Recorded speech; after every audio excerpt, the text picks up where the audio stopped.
Welcome, everybody. Thank you so much for joining us today for our webinar on teaching through a virtual classroom, lessons from the field. Your presenter today will be Christina Hesley.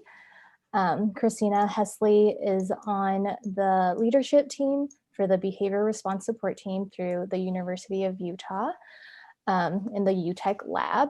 Christina is a board certified and licensed behavior analyst. Christina also taught special education pre-kindergarten through 12th grade in a variety of settings for 15 years. She values creating spaces to have teachers' voices be heard, and therefore was inspired to create this webinar during this challenging time. Before I turn it over to Christina, I just want to mention a couple of reminders. So we have sort of a tentative schedule where if we have some time at the end, we will be having a question and answer session. So if you have a question you would like Christina to answer on the presentation, feel free to drop that in the chat box and we'll get to that at the really end. Please remember to mute your sound throughout the whole presentation. If you're comfortable, you're more than welcome to turn on your video. And yeah, that is it. I'm going to turn it over to Christina. Thanks so much, Annie. Welcome, everybody. Thank you so much for being here today to join us for this webinar. I'm super excited to have everybody. So today's webinar is all about teaching remotely full-time in a virtual classroom.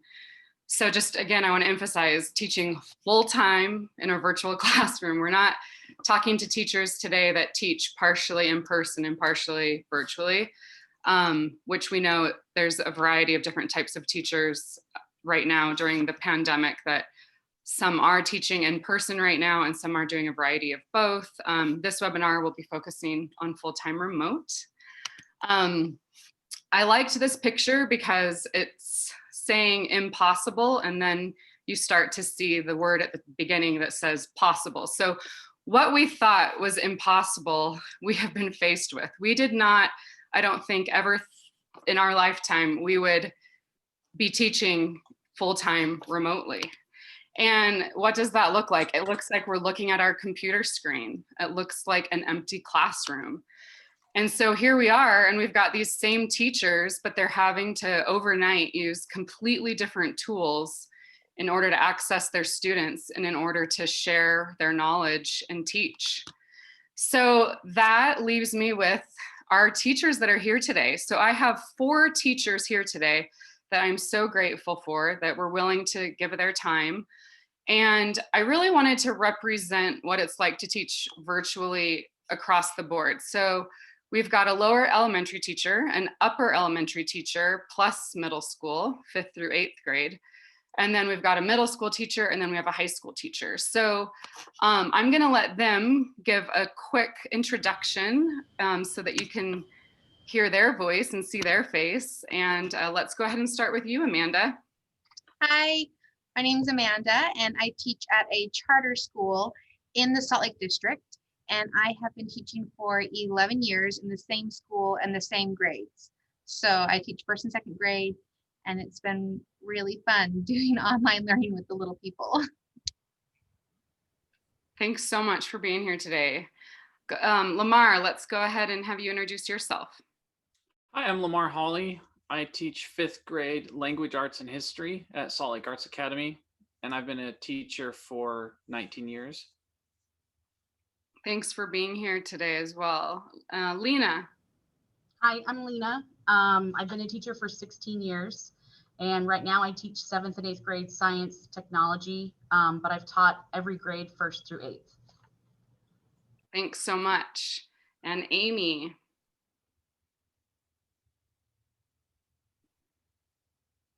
Do we have you, Amy? Oh, you're muted. Oh, sorry, I muted myself. My name's Amy Treanor. See, this is what our students do all the time too. I teach at Half Moon Bay High School in California. It's a little bit south of San Francisco, and our school is about 1,000 students. 50% are Latino and 48% white and 2% other. We're located by the Big Wave Contest Mavericks, if you've ever heard of it. We've got swells of 20-foot waves today, so it's crazy. And I've been teaching 27 years, ouch. And Christina was one of my students back at East High School back in the day. So that is why you have a California on this panel. So nice to meet you all. Thanks so much for being here today, Amy. So what we're going to be doing, the way this is going to kind of work is I'm going to actually share some videos, and then we're going to have some questions presented to the teachers that they're going to answer. And then we'll have a Q&A at the end. Throughout the presentation, you're going to have a couple videos played for you, and we're going to treat those kind of like fun little commercials. And where those videos come from are our amazing graduate students in our department. And it's a platform that's called Beyond. And we have made a huge library of amazing videos to kind of help with virtual online learning. So we'll be getting to watch some of those along the way too. So I want to start with the positive, right? Let's start with the positive. What is working teaching remotely right now in this crazy time? And instead of just having the teachers verbally share on the webinar, they were gracious enough to give us some video footage of what it really looks like. So we're going to start with Amanda here. And remember, Amanda teaches 1st and 2nd grade. And here's a little insight to what a day looks like in her classroom when she is online. Good morning, kiddos. Welcome to a snowy Wednesday. Oh, let me see your thumb. Is it snowing at your house or is it not snowing at your house? It wasn't when I woke up, and then by the time I left to go to school, it was. So it's starting. I'm very excited. Okay, good morning, good morning. So let's do my wheel of names. I think I got all your names on there. If I messed up and you don't see your name on there, will you give me antlers? Just want to make sure I didn't skip anyone. Okay, all right, let's see.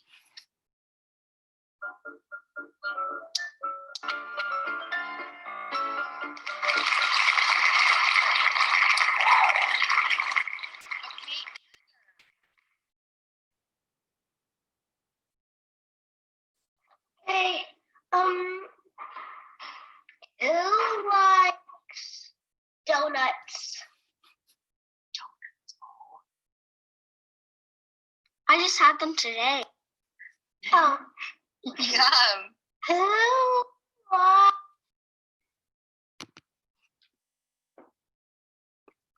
Welcome to Monday Literacy. I am happy to have you all here with me.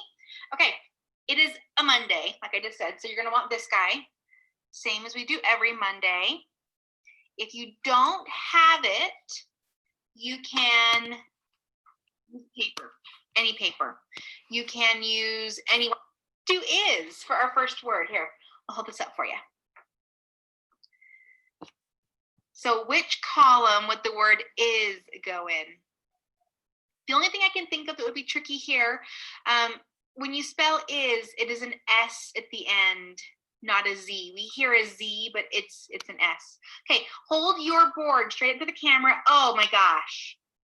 Who is that? Is that Juniper? You are perfect, my friend. You want to cover your own face with the board. So see, now you see my face. Now you see my board. Okay, so cover your own little face with the board. Hold it up for me. Loving the kids that are trying cursive. I love the kids that have that great handwriting. And they made a noise with the carrot. Goodbye to each stalk, Fluffy. Emma came back into the classroom. She picked Fluffy and held him close to the window. Do you like our snow pig, Fluffy? She asked. It looks just like you. It does, thought Fluffy. He thought the snow pig looked silly. Oh, Bodhi, you did a great job, sweetie. I especially love how when he read it does, his voice got a little bit louder and it went up at the end like a question. It does? That was really professional reading, Bodhi. All right, so that's a little example of what online learning might look like in a lower elementary classroom. Now let's take a look at Lamar is going to just share with us some strategies that have been working for him in his 5th grade classroom. Hi, I'm Lamar Holley, and I want to tell you 3 things that have worked well for me during remote learning. Number 1 is recording my instructional videos on Loom, which instantly uploads the videos so I don't have to worry about downloading or uploading or hosting somewhere else. I get instant links. When I hover over them, I just copy the link. That brings me to my second successful tool, which is called the weekly agenda. In my weekly agenda, I can post interactive artwork or engaging artwork and interactive lessons where I will attach the link that I just told you about. All I have to do is hit Command K, type in my link right there, and apply it. And with this weekly agenda, students not only see what our learning plan is for the week, but on the days when they don't have class, if you're in a hybrid model or every other day, they can still receive instruction by clicking on the link that I provided. And since Loom interfaces with Google Chrome so smoothly, it's as easy as clicking on that. Chapter 11. And that brings me to number 3, how to get a little more class time so students have more interaction with each other, even when we're not meeting every day. And that brings us to Flipgrid. So since this was a year of a presidential election, we did an assignment where they created a campaign and a speech for who should be the president of Rome. And then they posted those videos on Flipgrid. And that allows them to interact with each other outside of class. And those are my 3 things. Thank you. Thanks so much for sharing some strategies that are working for you. That's really helpful. Now we're going to take a look at Lena's class. Okay, welcome to science, everybody. Thanks for coming out. We're going to start off today with an epic mood board, kind of check in with you all, see how your social emotionalness is going. So I'm going to screen share into this, and as per request, we have a SpongeBob mood board. So tell me where you're at, either privately in the chat, publicly in the chat, or you can tell me out loud with your voice.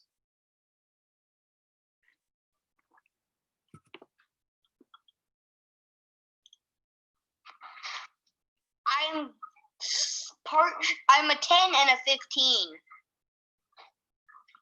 15. Feeling overloaded. Ezra is 3 and 6. Miles is 14. Feeling full. Excellent. I'm feeling all of them combined. Sometimes add up all the numbers, that's what I am. Victoria's saying 12 or 6. I can see that. Okay. Well, as we get going today, I need to ask for a co-pilot. Who would like to be my co-pilot today? Awesome, Rudy. Thank you so much. What are the things that you do as a co-pilot? Do you remember? What I do is I admit people, I tell you about the chat, and I think that's it. Yep, and make sure and not kick me out. Excellent. Yes. All right, let's get going. Oh, tell us about it. Is this the invisible thing that's happening? Yeah. Like, depending on where it's coming, depending on where the paper clip is or where the magnet is pointed, it might repel the paper clip or pull the paper clip to it. Okay. Or some other stuff. I don't know. Okay. I'm gonna go to one other one. Let's see. There's a lot of them that are, okay, so I'm gonna do, there's a lot of good ones. Okay, so this is Rosie. Rosie, do you want to talk about your model? Sure, I guess.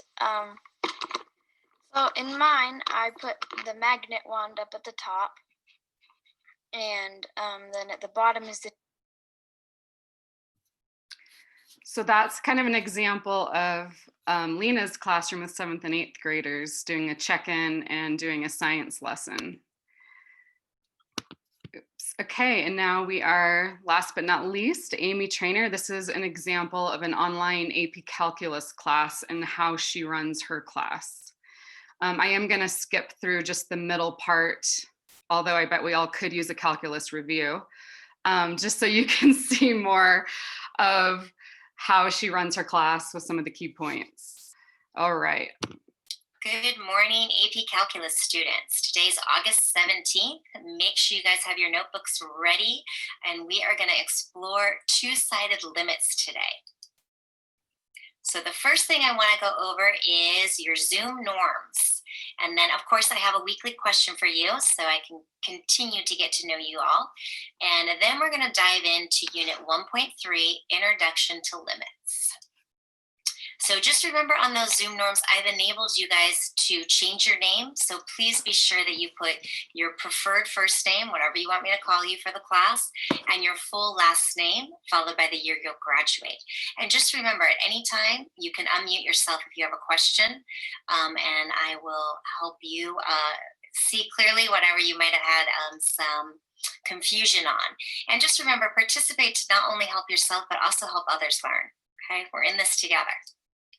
So a little bit about you. If you could please respond below on Pear Deck. Choose if you could be any celebrity for a day, who would it be and why? And then just type your response down below. Excellent. Okay. So we're going to move into some calculus, and what we're going to explore are two-sided limits. And just remember, you're approaching a certain x value from the left and from the right, and you're seeing what y value that would be. And that big y value that you're approaching, we write as a capital L. And that just means the y value that you're approaching from both sides. Now remember, that doesn't necessarily need to be filled in circle. It can be an open circle at some times. Okay, so now I'm going to kind of take us to how she starts to wrap up her lesson. Value. So that doesn't exist. When that happens, we write DNE for does not exist. So before I put you in your breakout rooms, make sure your Google Slide presentation is open on a different window. And when you're in your breakout rooms, make sure you're unmuted. I know video is optional right now. I know our internet's been really shaky on the coast today, so just be careful. And that's okay if you can't turn that on.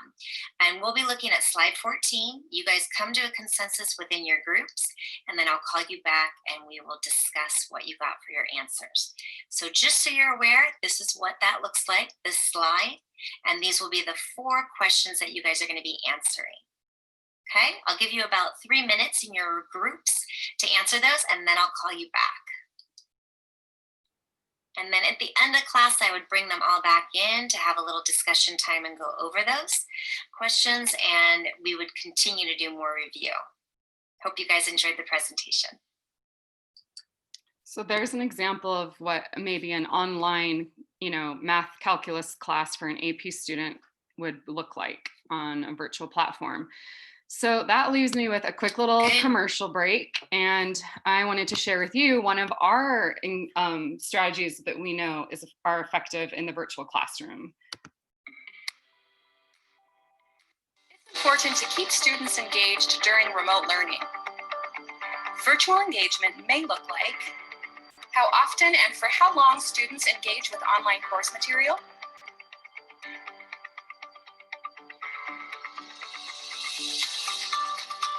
how students think about what they are learning, and how connected students feel to their learning environment.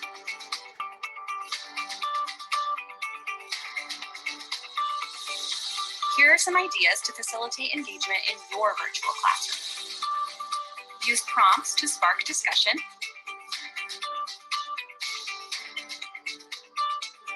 Post regular classroom announcements. And keep lessons short. Thanks for watching.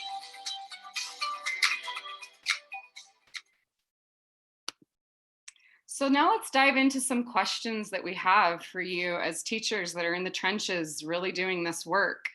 If each of you could share what your top 3 challenges are that you're experiencing as a full-time online teacher. And it doesn't have to be in certain order, just go ahead and each of you can answer, and try to keep your answer to around 1 minute just for the sake of time. I can go first. So my biggest challenge with the little guys are kids that are at home and there is an adult somewhere in the house, but not next to the kid. And little guys aren't super tech savvy and not all of them can read very well. So that's really hard. So one thing that we're doing is my whole grade team, we're recording all of our lessons and posting them on Canvas. And we made sure the parents knew right away from the beginning of the year that if they were to skip a day of the week and just work a day behind, they could watch the recordings with their kids after dinner or in the evenings. They could catch up on the weekends. So we took away a lot of the pressure to have specific things due on specific days and give families a whole week to get the work done. And that helped a lot of the working parents. And the kids don't want their camera on a lot of the time. So we just taught them how to use the little blue hands up thing on Zoom or to use emojis to get our attention. We didn't want to be nagging them about the camera. So we just got some other methods to get their attention. And a lot of our really anxious kids tend to really not like the live classes. They don't like to be called on in the live classes. So we had conversations with those parents about encouraging watching the recorded videos and then emailing or Zooming with me personally without the whole class watching. Thanks, that's helpful. Yeah, I can only imagine with the little ones, some of the challenges of not having parents available to sit next to them during class time. Anyone else that would be willing to jump in and share your top 3 challenges that you're experiencing? I thought those were some great challenges that kids face, and the challenges I have faced as a teacher are, number 1, screen burnout, physical suffering from sitting in front of a computer because I'm not used to that. I always walk around my class. I'm always on my feet. Number 2, reinventing lesson design and engagement. And number 3, having the time to grade. Since I'm already in front of the computer, I don't want to stay there any longer. Mm-hmm. Yeah, that makes a lot of sense. I can only imagine. Those are some real challenges. What about you, Lena or Amy? Would you be willing to share your top 3 challenges? My top 3 definitely were at the beginning, figuring out exactly what Lamar just said. What platform are you using? Reinventing how you teach. I mean, we're obviously teachers because we love the interaction in the classroom, and this is strange and very hard, especially for math. And I teach 3 AP classes from AP Calc, AB and BC, and AP Computers. And how do I do it now with only 100 minutes a week versus 235 minutes? So it's been brutal, but a lot of the things you guys have shown, it makes me want to teach kindergarten now that I've seen all these videos. It's so fun. So definitely I have a different caliber of students. I mean, they're very motivated. So giving them enough support. Our rule in the beginning was not to overwhelm myself and not overwhelm the students. So main thing, I have 170 kids that I see weekly. And so making sure that the mental check-ins are there and giving them the support. So a lot of individual tutoring time, a lot of office hours outside of the 100 minutes because it's just simply not enough. So that was a huge challenge. Yeah, that's a huge decrease in time. We also had a huge decrease in time, and we didn't want to keep them at their screens for more than 20 to 40 minutes max is what we do. The biggest challenge I think we face is teaching to blank screens, because in middle school, you're so self-conscious and you just want to turn it off. And we found ourselves even this week going, how do we know we're learning? How do we know? And teaching them how to use the emojis, how to talk out, how to blow up the chat. And, I'm in Utah. I only have about 75 kids for 3 teachers. So it's a smaller school and I can get to know them, but it's still stressful for also the kids that are old enough to watch siblings and are babysitters during the day. And so reaching out to those kids, making sure they're watching the videotaped lessons, seeing what they can do. And I think right now we're focusing on just come to class, just come to live class, and figuring out what's most important there. I would say student engagement for me. I'm a special educator. I have 1 to 2 kids come in 4 days a week. And then I also Zoom online simultaneous while I have kids in my classroom. And just keeping the kids engaged. They don't turn on their cameras. It's against the law to ask them to turn on their cameras. We can't do that. So I'm just trying to think of ways to keep my students engaged and involved in what we're doing. And it's burning me out. I'm having a real hard time with this. It's unlike anything any of us have ever done. And so being able to talk to my students about how this is affecting you guys, I'm also experiencing it, and just being able to relate to them on that level helps them like understand, I think. But for me, it's a big issue. Yeah. Thank you so much for sharing that. I really appreciate the perspective that you can bring into. And yeah, I mean, it's so hard, which is why I really wanted to create this opportunity to hear teachers' voices. So we are going to move kind of quickly. If there are more teachers that could share that have some thoughts around these questions that you would like to weigh in, please do know that we're going to have some space at the end to also share, because I'd love to hear everybody's experiences. What about equity challenges? Some of that's kind of come up. Amanda, do you want to go ahead and start with what equity challenges you've encountered? Yeah, I mentioned it briefly before. With the little guys, it's about they don't have a parent there. And, you know, Lena and I share a lot of the same kids, and I see her students trying to help my students on their Zoom. And it's really challenging when they don't have a parent there that can help them. So device access and internet access was an easy fix compared to having an adult there with them. The district took care of those big hurdles, and now it's about finding a way for those kids to be supported if they don't have a parent at home. One thing we did is we printed and organized and collated and put into folders everything they would need for 8-week chunks at a time, and we delivered it right to their doorsteps, including like whiteboards, markers, supplies, everything they would need. So we could just say, take out your yellow folder and go to page 2. So even if they don't have a parent there with them, they can find the right folder. They know they have all the papers and supplies. So that took a lot of effort on our end for about a week, prepping all the materials for each one of those batches, but we've seen it really help the little kids. Yeah, that's incredible, because it can't really be that each parent can come to the school to pick up the supplies. What about you, Lamar? What do you feel like are some of the main equity challenges you've encountered? I think Amanda mentioned them. And even though we provide devices, I still find many of them don't work well.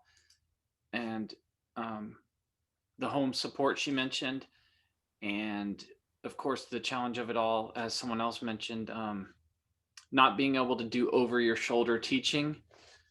It's so nice to be at their side, showing things on their table or their desk, and so without parent support, that's why I create the videos, to try to give them instruction that they can access, even without even with bad internet. Even if they can't see me in Zoom very well, if I pre-record something, usually they can see those videos better. But but bad equipment, I think, is the worst, because when someone has a really bad signal, I can't hear them, they can't see us. So I really have a problem with that.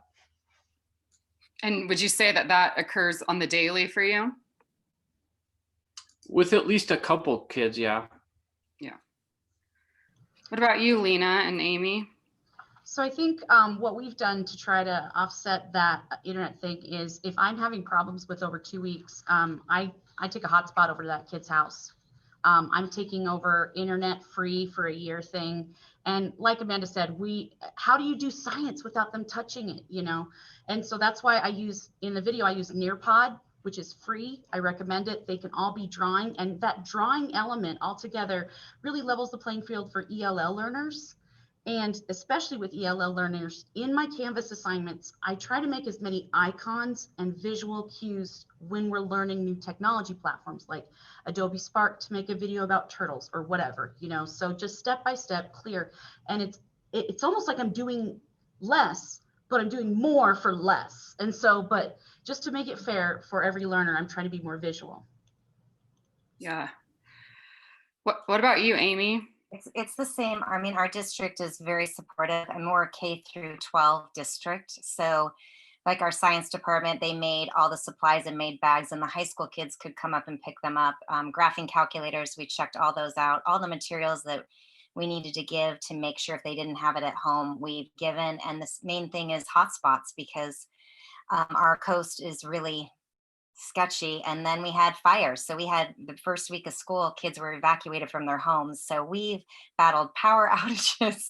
But last year we taught in the dark. So you know what? It's one of those extra things that, you know, oh, well, how do we do this? But yeah, the equity has been the internet service, but I get kicked out of my own classroom because my internet's so bad. So I'm just like, wait for me, I'll be back. So it happens. Exactly. And when it happens and you're kicked out and then the students are left in there, that's the funny thing. It is. And they all sit patiently waiting. Yeah, that's, I hadn't even thought of that, how the students are all still there and the teacher's gone. Well, those are all really good points that you all bring up. Now we're going to move into the next question, which is, how are you providing support to students that require remedial instruction? And what I mean by remedial is more of like tier 2 or tier 3 support, students on IEPs and 504 plans. I'll start on this one just because what Grace said on here really hit me, because I am so hurting for our special ed students mainly. This is incredibly ridiculous for them. They can't do this the way it's set up. So we are working with our special ed department very closely with our 504s, our IEPs. And then on top of that, the kids that are really struggling, setting up individual tutoring times and emailing, reaching out to parents, doing anything we possibly can. Our admin team of 3 is awesome, and they're helping us as well. And we also have a translator for us to help with half of our population if we don't speak Spanish. A lot of us do, but in case. So it's been awful, and we're definitely making some huge accommodations for them, and they are our first phase back. And we now have officially 12 students on campus that do need that extra support severely. So that's just where we're starting on it, but it's been a struggle. We also have students coming on campus in small groups. And I also have 45 minutes of office hours every day. That's just back to back to back with kids. But that often goes into sometimes 2 hours a day. Mm-hmm. There isn't enough time in the day to address all the needs, because there are so many and they are so great and they are so diverse. Mm-hmm. We've got our special ed kids have been coming in with IEPs to get in-person support, but also we have paraprofessionals from the special ed department that join our classroom Zooms. And then when it's time for the kids to work, we put the paraprofessional and the kids in their caseload in a breakout room, and they stay in the breakout room with the paraprofessional. And they only have 2 or 3 kids, and I keep like 15 to 20 kids in the main session to help them with their workbook or their worksheet or whatever we're working on. So we've done that to help with our kiddos. We also have offered Zooms for the parents. We've had a few parents take us up on it, where if the kid is really struggling, we pre-teach a whole week of material really quick to a parent, and then the parent knows what to expect. I mean, it's 1st and 2nd grade math, but it's different than what the parents are used to. And so we found that offering the parents, like, okay, give me 20 minutes and I'll front load you for the whole next week, then they feel a lot more confident to help their student with the assignment. So we've done that for a few parents, and they've really liked it. Wow, that's really ambitious. Great job with that. I like the technology tools that support remedial learning, like voice typing under the tools in Google Docs, where I teach the kids to speak what they want to write.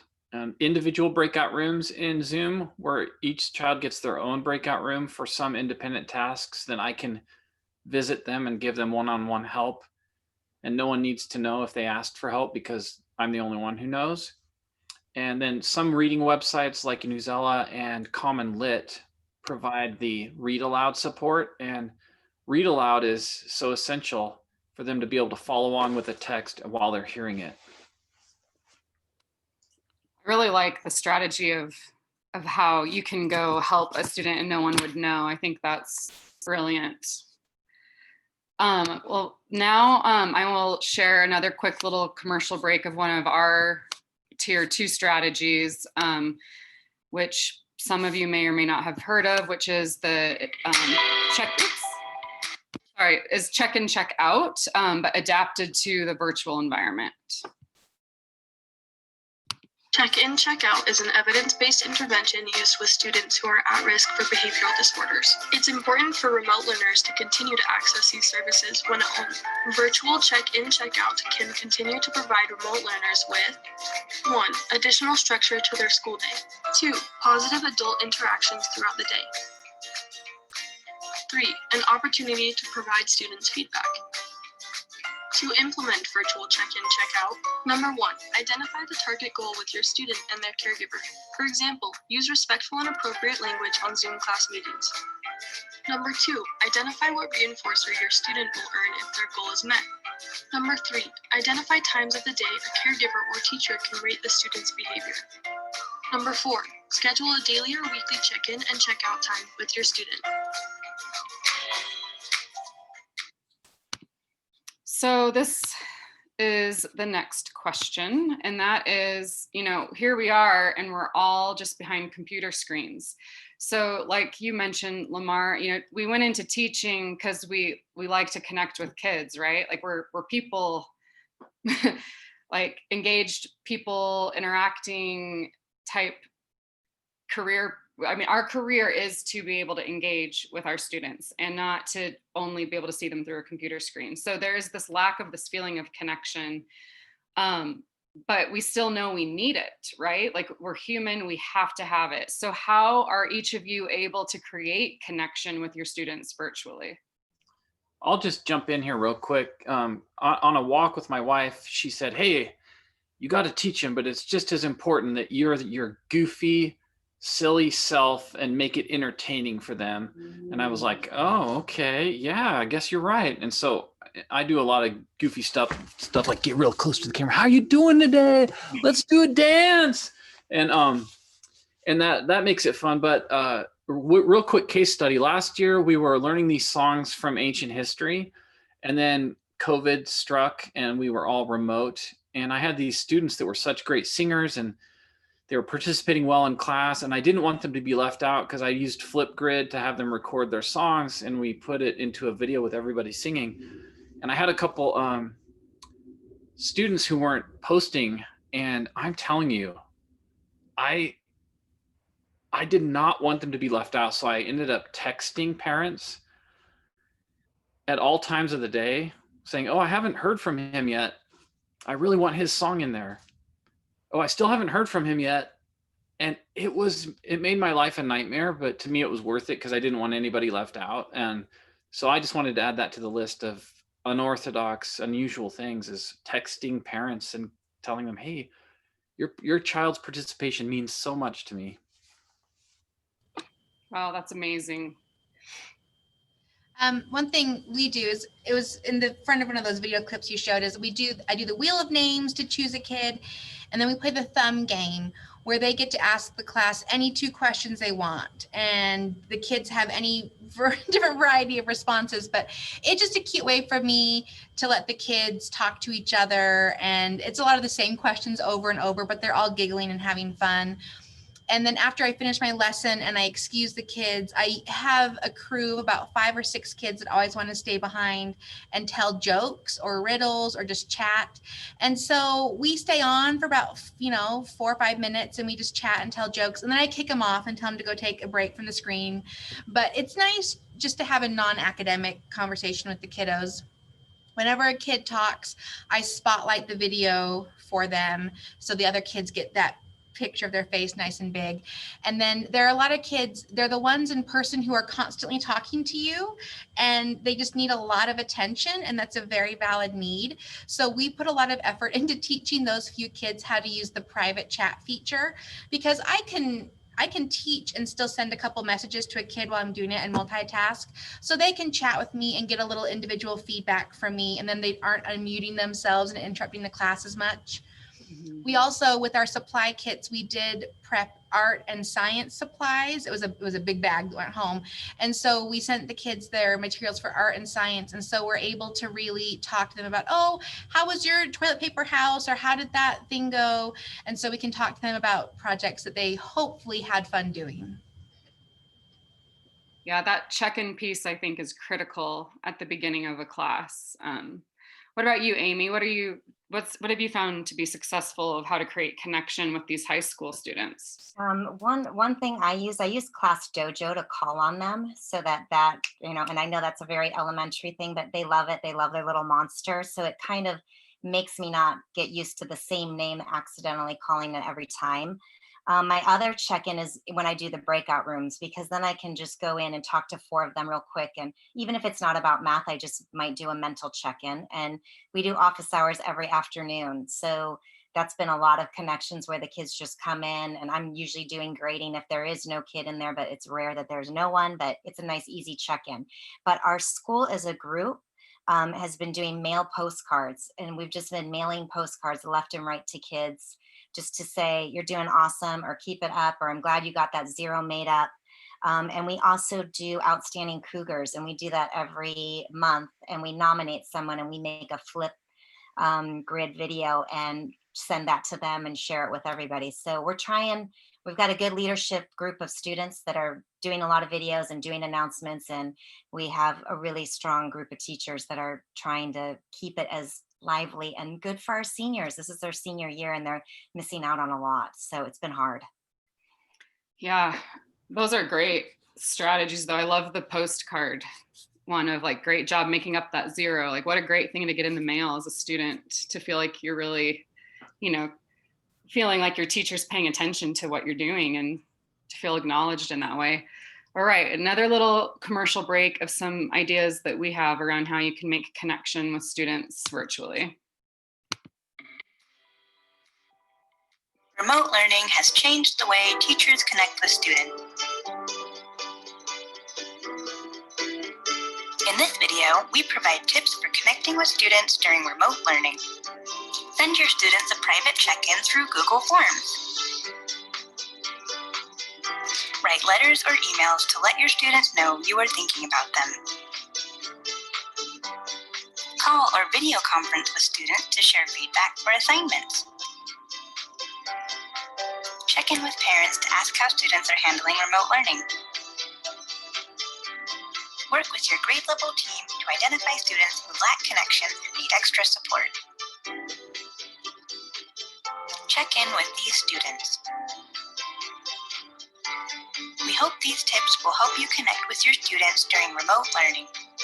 We're here for you. So this is our last question, and then we're almost to the Q&A. What self-care strategies are helping you during this dynamic and challenging time as a teacher? Because you do have a lot of new demands placed on you.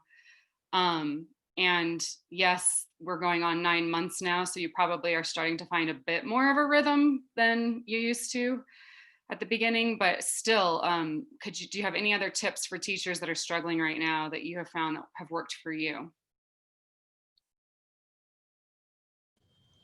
One thing that I do is I've found my teacher communities online. For instance, there's, I hate to say it, Facebook, but there's teachers that are science teachers, middle school science teachers, and we all share resources that have worked well. And so we share with each other, hey, this worked today, everybody try it, and you put it on a docket, and everybody has access to it. Finding teachers on TikTok, like with those epic mood boards, she gives it away for free. She just loves to make these things, and she's made 50 mood boards. So if you go down there, you make a copy, and you can have one for every week. And what I'm trying to do right now is quality over quantity. I may not be getting through as much, but what I do, I'm going to do it well. Yeah, for me, I had to decide when a lesson was good enough, and it is not my best lesson ever, and it's maybe not the best the best teaching I've ever done, but it's good enough. And part of that is not stressing out the parents. There was a lot of real anxiety and apprehension from the parents of the first and second graders about submitting stuff and getting all the work done. And we really tried to stress that they need to just do their best, and that their best is good enough. And fostering that environment of compassion with the parents, it's coming back to us, because when we have meetings with the parents, they're very supportive and they're very compassionate if we forget an email or something. So just having each other's backs between the parents and the teachers, and understanding when they're overwhelmed. Maybe the kid misses something and you check in with the parent. If they say they're okay, then you might let something go and then catch the kid up the next week. And so having compassion for the parents really helped me to have compassion for myself and not kill myself over perfect lessons in a virtual environment. Compassion for self. That's a really important one. What about you, Amy? What do you find helps for you with self-care? Well, we have 70 teachers at my high school that have Peloton bikes. So we do weekly rides together and sweat it out. So we have an awesome time. And we also live in a beautiful place. So we are lucky we are outside. We can walk the beach every day, and the weather's been great. And so our mental health, and even for the students, I don't give any homework on the weekends. And so I'm like, get outside, get off the screen, do as much as you can. And I really liked what Lena said. I told my AP kids, you're going to learn whatever I teach you really well. You might not learn it all, but you're going to be great in college if you have to take calculus. So don't worry about it. So not stressing myself out. And Facebook is such an awesome resource, because yeah, you don't have to reinvent all those lessons and create. Everyone's in it together and they're so willing to share their stuff. So a lot of outside time, a lot of Zoom happy hours with everybody and all that good stuff. Awesome. Well, I want to, before we go into the Q&A, I want to end with something our lab wants to do and say to teachers right now, those of you that are on this panel and just everybody out there. We see you and we appreciate you, and we know you are a frontline worker right now. And this is what we feel could be teacher reinforcement that others could do for you. Teachers are doing an amazing job adapting to in-person and remote learning during these uncertain times due to COVID. It's important to recognize our teachers, since this is a new experience for everyone. Our teachers need extra support during this stressful time. Here are some ways to appreciate our teachers for all their hard work. Email your child's teacher a thank you email. This is a good way for teachers to feel recognized for their hard work. Organize teacher social events in your school community. Teaching can feel isolating and lonely, so connecting teachers to each other can help them feel more supported and connected. This event could be a fun social game or a support group to share what challenges or celebrations teachers are experiencing. Post a digital raffle, where teachers can earn points to be entered into a raffle for a digital gift card. So all these videos that you've seen are on our social media campaign, and we have a handle on Twitter, Facebook, Instagram, YouTube, and TikTok. So if you are not in the lab and you want to hold up your phone and get a little QR code, you're welcome to, or you can reach out to the lab. We have all of our videos up in all of these different areas, and they are free resources for teachers to use in their classrooms, or they're some great resources for parents. And we have all of our videos are in English, Spanish, Portuguese, Chinese, Korean, French, and Arabic. So please do utilize these. And I am going to let Annie take over in terms of sharing some of the Q&A that may have come up in the chat box, but also feel free to just turn on your microphone and ask questions too. Thanks so much.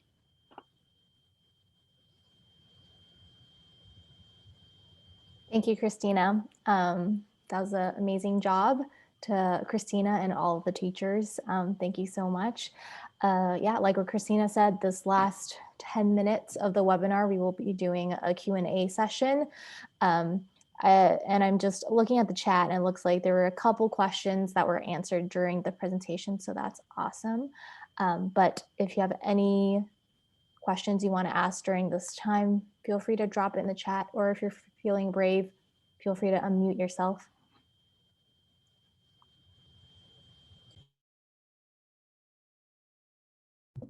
I don't have a specific question, but I just want to say that it was so refreshing to hear and see things that are working. It is just like you guys' work is just, it really blew me away. Like it's just amazing. It's awesome.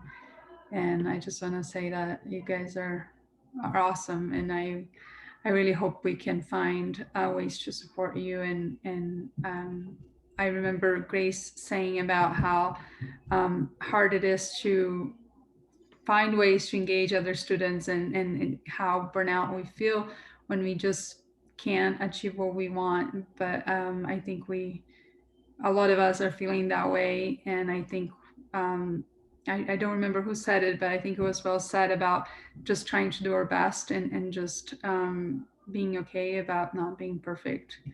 And thank you again. That's awesome.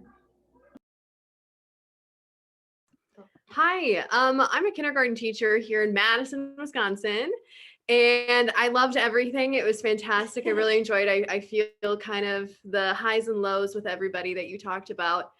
From a personal standpoint, I never quite realized that I just never want to be an actress or a YouTuber. I really thought that maybe I would, but I really am not loving it. So I don't know if anyone has any tips on you personally feeling a little burnt out in this new like YouTube career that you have.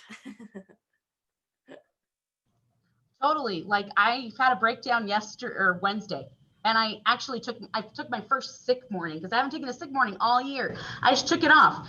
And the moment I sent the email, I got like 6 things. Are you okay? Do you have COVID? What's going on? You know, but I took a moment, because I didn't know what was most important. Even though I do things and I'm working hard and I'm doing the right things, I still questioned, like I always do. And I had to take a breath and go, you know what? I'm going to decorate my Christmas tree. You know what? I'm going to put the lights up. And you know what? I'm going to eat cookie dough for just a minute. And then I can go back. And it just made the difference. Today, my teaching is, I'm here, guys, I'm back. So yeah, take the time off. It is burned out. I hate editing videos. I hate watching myself. I've like Lamar, I've bought wigs, and I have these hats, and I do silly voices if they don't read. Like I started singing the other day, but we went to the kids the other day and we're like, we're feeling this way, and now we're getting the participation back. So it comes in those waves. You got to ride the wave, and then when it goes down, express your feelings, go back. And that's my thought. But I'm burnt out. Yeah, I don't want to be YouTube star either.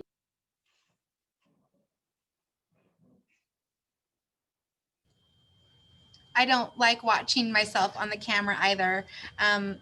I find that sometimes it really helps you can spot on Zoom, you can spotlight your video for all of the other kids to see, but then you can pin someone else's video. So a kid that's like got a super expressive face, I'll pin their video, and that's what I see big on my screen, but the kids are still seeing my face. Because I like seeing the little kids' faces hide nothing. And so I really like looking at their little faces instead of mine. So that helps me when I get camera burnout. I can relate to you, Gretchen. I'm teaching kindergarten currently too. And I've always thought with kindergarten, you have to be so exciting, they can't look away. Like it's just a circus. And so I started having 8:30 breakfasts with the kids. So we started at 8:40, but I open my Zoom at 8:30 so they can come and have breakfast. And it's like a very chill thing. Like I'm eating my breakfast, I'm drinking my coffee, and we just start on this very calm little note. And it kind of has been flowing over. They'll pop in, and I don't feel like I have to be on at 8:40. Like it's just kind of a little ease in for me. And it's been helping. I don't know if it helps them, but it helps me mentally just to know this is before school. We aren't doing anything yet. We're just having breakfast. And I have one little guy who eats porridge. He calls it porridge every morning. And it's like the best part of my day. He eats his porridge and we drink our drinks. And that's helped me to not feel like I have to be the star right as soon as it starts.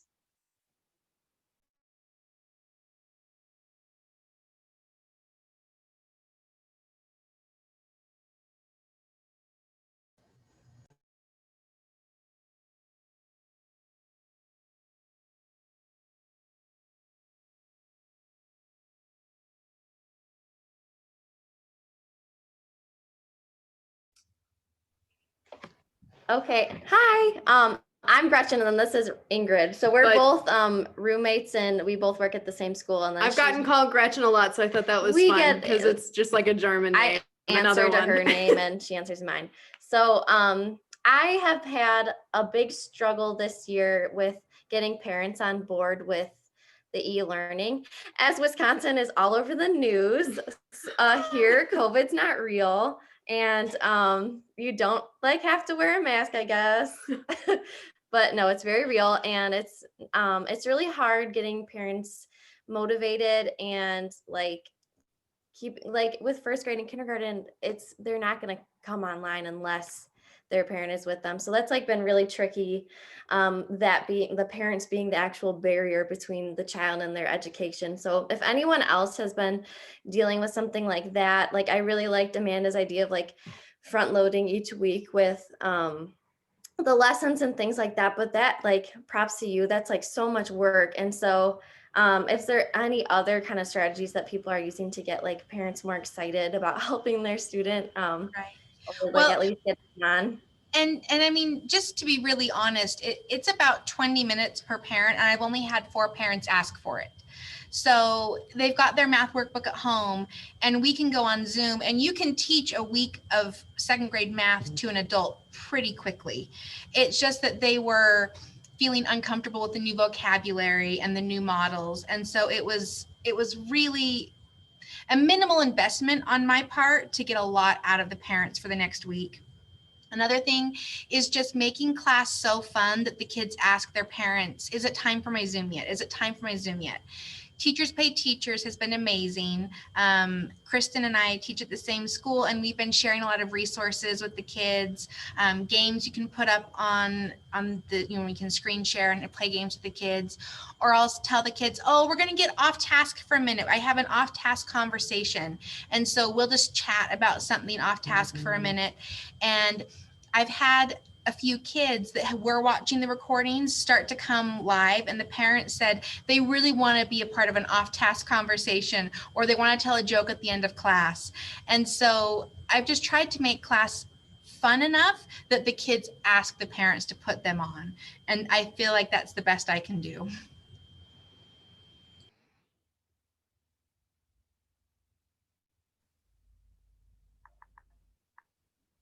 I want to share just a question and a couple of answers that conversation that's been happening in the chat.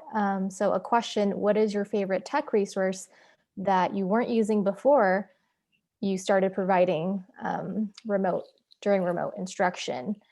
And Dr. Lisa Durf said creating a Bitmoji, so you can use that, or an SL avatar.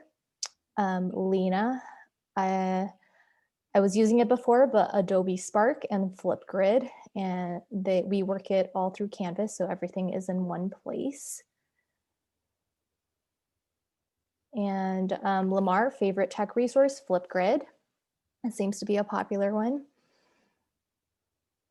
And Amy Treanor, favorite tech, whiteboard.fi, so I could see all my student work on math problems. It's really important. I feel like that'd be really hard to teach math without that. Lena Foster, I love having kids share their screens with essays, etc.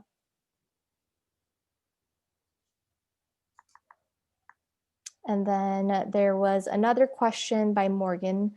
That'll be our last question for this webinar. Could you also record those mini parent lessons? That way it's only one 20-minute session as opposed to having to do 20-minute Zooms sessions with every parent. Yeah, we actually at our school, we have a monthly parent meeting that the parents come to, and they've been on Zoom. So we've been using that time to also talk about curriculum. But I think that would be a great idea to like get a guinea pig parent to volunteer to do one of those lessons with me. And I could say that that's a great idea.